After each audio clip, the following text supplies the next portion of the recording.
Thank you for joining me. This is the Spiritual Princess, and I'm going to do the weekly messages from my guides and angels for the week of July 13th through July 20th. But again, if you hear this message, it could be now or 5 years from now. It's meant for you. There's a reason you're hearing it, so please don't get caught up on just the date range. It's just the week that I'm doing this. So the first thing my guide said was, there are a lot of people that are really suffering right now. So many people are feeling hopeless and are leaving the earth. People need to know that a lot of the suffering is a lesson on how we treat each other. And they said what you could do is just ask yourself, like, what are you doing to help somebody? Or how can you help them? How can we ease another person's suffering from whatever they're going through? Tragedy usually brings people together in the best of ways. You see it. But the lesson is, what are you doing to help? And what are you doing to ease a bad situation for somebody else? And I'm going to use social media as an example. Are you using social media to brag or push your happiness onto people who might be really going through a hardship? And they weren't saying like sharing with your friends like a dream vacation is wrong. They wanted you to stop and think who you're showing these things to on social media.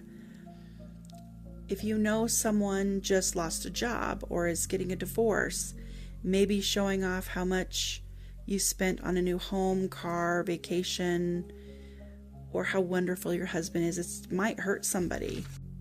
So they want people to think twice about who you're sharing these things with, and being mindful of posting how amazing your husband is, but maybe you have friends and family going through a horrible divorce.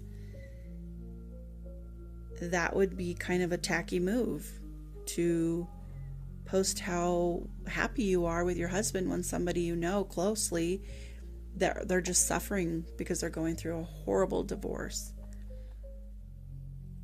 Everyone wants to share everything on social media, but it's actually hurting a lot of people and causing more harm than good because maybe they're going through such a tough time. So basically, this week's message is think before sharing everything about your life. You know, how would you feel?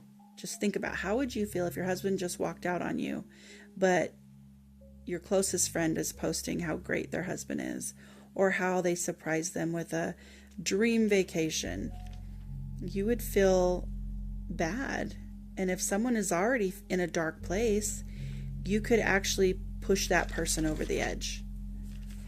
So stop and think about who you're sharing with and what you're sharing. And those were just two examples. There are so many other examples that we could use. So just use discretion before using social media. And that's a big way that people can actually help one another, is what my guides were saying. People hide what they're going through. So if somebody seems like they're doing okay, they probably aren't, and they're probably hiding something. My guide said it's good to check in on others from time to time. Just by showing some sort of interest in someone for a few minutes can actually do wonders for that person's psyche. People have stopped paying attention to what others are going through, or maybe what's going on with friends and family. Many people are feeling alone or isolated, so stop and give someone a few minutes of your time just to say hello or drop by with a nice surprise. That will actually go a long way. The elderly are especially at risk for depression and isolation.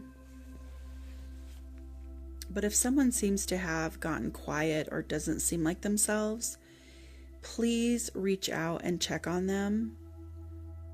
Stop getting so wrapped up in your own life that you forget about others who need a little attention or kindness.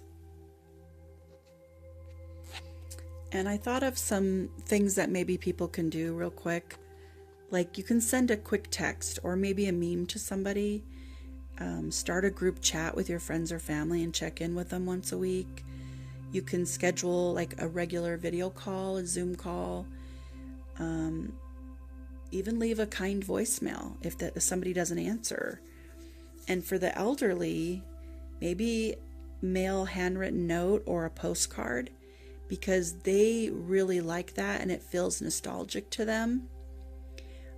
You can also make mini care packages with like snacks, or say they love tea, you can put tea bags or even put something handmade in there.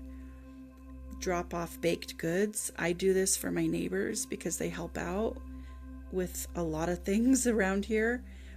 You can even ask people if they need anything from the store if you're going. You can also like share helpful resources, like if there are free local events or discount deals or any other services that you might think somebody could benefit from, share it with them. But be present without pressure. You can even go on a walk or have a casual hangout. Celebrate a small win, like something like cleaning out a closet or surviving a Monday. Or if they finished a project, celebrate these small wins with them. And you can even share something you're struggling with too. And those are just a few things you can do. I'm sure you probably can think of better ones than I could think of, but it's something we need to do, just so people don't feel so isolated or depressed. We need to stop getting so wrapped up in our own life that we forget about others who need a little attention or kindness. We need to get back to a time when we actually cared about each other. That's what my guides were really pushing. So many people are feeling hopeless, like they have nothing good to live for. And it's really sad for our guides and angels to watch. So please think about others. That was the message for the week. I hope whoever hears it really takes it to heart, and you can do something amazing and wonderful for somebody, a friend, a family member who's struggling, because a lot of people are going through so much right now. And if you'd like a reading with me, all the information will be in the description box below. And I have wonderful gifts on my store. I do have an Etsy store, or you can buy direct, which is actually cheaper. And I will post the links at the end here if you're interested. But I have a ton of really cute items that can be personalized for somebody if you're interested. If not, that's okay too. I just wanted to leave you with that information in case you're interested. So, take care. Love and light.